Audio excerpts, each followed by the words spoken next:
I had fallen asleep a few minutes after our conversation had ended. I woke up from sleep when I felt like the ground under me was shaking. Except that it wasn't ground, it was fur. I sat up and realized I was riding a grey bear in the middle of a forest I had never seen before. The animal trotted forward as if nothing happened, up until the moment I fell onto a soft patch of grass. To my surprise, the bear immediately noticed and turned around to face me. Then something even more bizarre happened. A green glow radiated from the bear's fur. Then its front paws looked like they started to melt away, and the rest of its body grew tall and slim. In a matter of seconds, the old druid was standing in front of me with that friendly smile of his. "Ah, good morning. I see you finally woke up. I hope I didn't startle you too badly, but you fell asleep along the way and I didn't want to wake you up. Welcome to Ashenvale Forest." I rubbed my eyes and looked around in slight confusion. I had slept an entire day? "How do you like the sights?" I was downright amazed by the amount of wildlife around me, but I couldn't really find any words to describe it. I found the surroundings both calming and exciting. "I hate to rush, but we should keep moving. We can reach my house by twilight, and perhaps I can tell you a little something on the way." So we continued the journey on foot. Along the way, I found it surprisingly pleasant to walk in the wild forest barefooted. The old druid told me many things about the world and its history that I hadn't known before, like that there was a continent called Northrend, which was ruled by some dark character called the Lich King, and the fact that the orcs were not originally from this world. Funny how little I knew about the world back then. Not only was I listening to him with both of my ears, my other senses were fixed on taking in every possible bit of the surrounding woods, every last breeze of warm air, and the feeling of grass and moss slipping between my toes every now and then. I had to admit to myself I had started to feel better again. By the time he got to telling me about the Cenarian Circle and the other druids in the world, I started to ask questions. Where are all the other druids? All over the world, really. Some remain in Darnassus or Moonglade, focusing on all kinds of research. Others have been called to battlefronts, like the one in Silithus. And then there are those who choose not to follow any governing power, but instead roam the lands freely, lending their aid whenever they see fit. Are you one of those traveling druids? No, I'm a bit too old for that. But perhaps you'll do it for me one day, he said, and winked at me. After that, we spent a long while walking and talking about all kinds of things in the world. It turned out he had been right about how long it would take us to reach our destination. What he had called his house came into sight by dusk. It was a small round cottage, just the kind of a place where a single person has just enough room to live. It took me only a few moments to realize that the whole building was actually just a massive tree stump carved hollow, with a door and a window or two. The only seemingly separate element of the building was a small chimney which rose from the middle of the roof. To my surprise, there was also a small but colourful flower bed next to the door by the wall.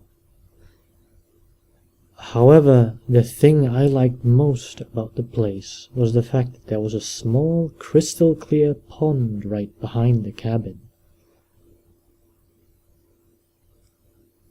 It might not live quite up to your expectations, but I think you'll find it, if not a place to call home, then at least a good place to live in. I nodded at him as he opened the door and stepped inside. I was quite pleased with what I had seen so far. The inside of the cottage was essentially made up of one big room split by a wall, so that the smaller side had enough space to house a stove and a few cupboards. Everything a small one-man kitchen needed.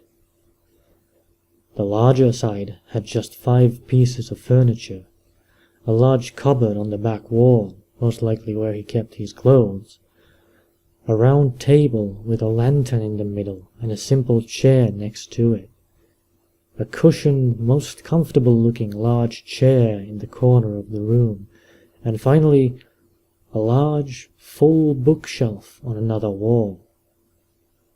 But the very first thing that I couldn't help noticing about the inside of the cottage was the overwhelming smell of wood.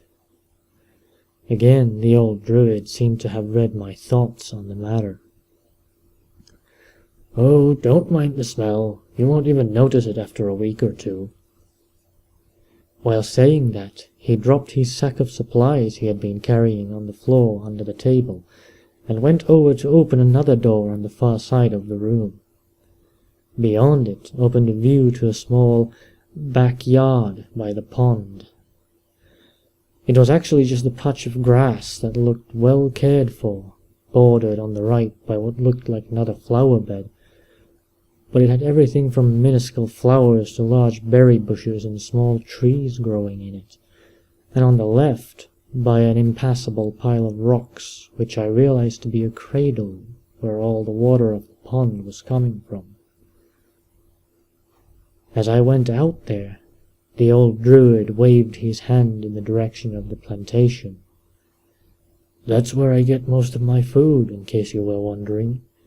A lot of those things wouldn't normally grow in a place like this, but, well, let's just say that being a Druid makes some things in life a lot easier," he said with a cunning smile on his face. "I've got pretty much everything from moonberries to bananas and potatoes growing in there. Feel free to try them any time you like. Now, if you'll excuse me," he said, and headed back inside, only to return a few seconds later with the bag he had dropped earlier. "I got these for you from Darnassus while you were sleeping," he said, while pulling seemingly random pieces of clothing from the bag. "I don't know if any of these fit, or if you even like them, but I reckoned you'd want to wear some clean clothes instead of those." He pointed at what I was wearing, and indeed, the clothes I had had on me since escaping from the demons had turned into quite some rags over the last 3 days. "Also," he said, and retrieved a large brown blanket from inside the house, "I think you'll want to sleep outside for now, so here's something to keep you warm in case we get cold weather." He laid the blanket on the grass near the rocks and said, "Here's a pretty nice spot. I've tested it myself. Might feel a little rough at first if you're used to a fluffy bed, but that sound of water flowing from the cradle is something that really helps you sleep." Then he put the pile of clothes on top of it and went back to the doorway. "Now then, since it's getting late, I'll start teaching you tomorrow, if that's okay with you, of course. In the meantime, you should get some sleep, and maybe you'll want to take a bath, too. Feel free to use anything you can find, and in general, make yourself at home." I glanced towards the pond, and he continued to speak. I'm sure you don't need my company for any of that, though, so I'll leave you alone for now. In case you need anything else, or just want to talk, feel free to come inside and wake me up." He went silent for a moment, as if waiting for me to say something, or just trying to think of something more to say himself. Well then, I'll see you tomorrow." He went inside and closed the door. There were no windows on that side of the house. I went to sit on one of the rocks by the water and dipped my feet in the pond, absently floating them around while thinking. I knew from experience that doing so felt really good after a long walk, and this time was no exception. I don't think any of the people I'd known before would have given me privacy like this. Although I was both grateful and surprised for it, being suddenly treated more like an adult than a child made me feel a bit lonely. It somehow seemed to remind me that I really didn't have a family anymore. But I didn't cry for them anymore. All the things the old Druid had told me on the way here had made me understand what a small thing the destruction of my home had really been to the flow of the world. Not as if I didn't care, but just the simple fact that I was in a place like this so soon after it had all happened made me realize just how lucky I was. It also brought to mind the boy who had saved my life that night. Even if Dalrith, or the old Druid as I prefer to call him, had saved me from a rather ironic death by starvation at the capital city's gates, I thought as I stood up and began to undress. In the end, I owed it all to that blue-haired boy who got me on board that ship in the first place. Once I was done taking my clothes off, I dove into the water with more thoughts on my mind. But I was starting to be all too tired to make anything out of them, so I decided to try and just enjoy myself for a while. The water was cold, but my long hours of swimming in the sea had told me that no water was too cold to swim in as long as it wasn't frozen solid, in which case you obviously couldn't dive in it at all. After about 15 minutes, or at least that's what I estimated, I got up from the water and just laid down on the blanket, too tired to do much else. I didn't even bother to put any clothes on, if not because I didn't have the strength to look into the pile I pushed aside from the blanket, then because I thought I'd sleep this night naked, as if to make sure I'd have a fresh start to everything when I'd wake up in the morning. I did wrap the other half of the oversized blanket on and around myself, though, in case the night would prove to be cold. He had been right about the sound of water. I don't think I took even 2 minutes to fall asleep.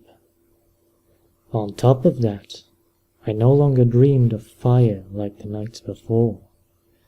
Instead, my dreams were about an elven boy who was fishing. I was swimming around him, and he watched and smiled. My first impression had been that this would probably be a nice place to live in, or maybe even like the old Druid had said, a place to call home.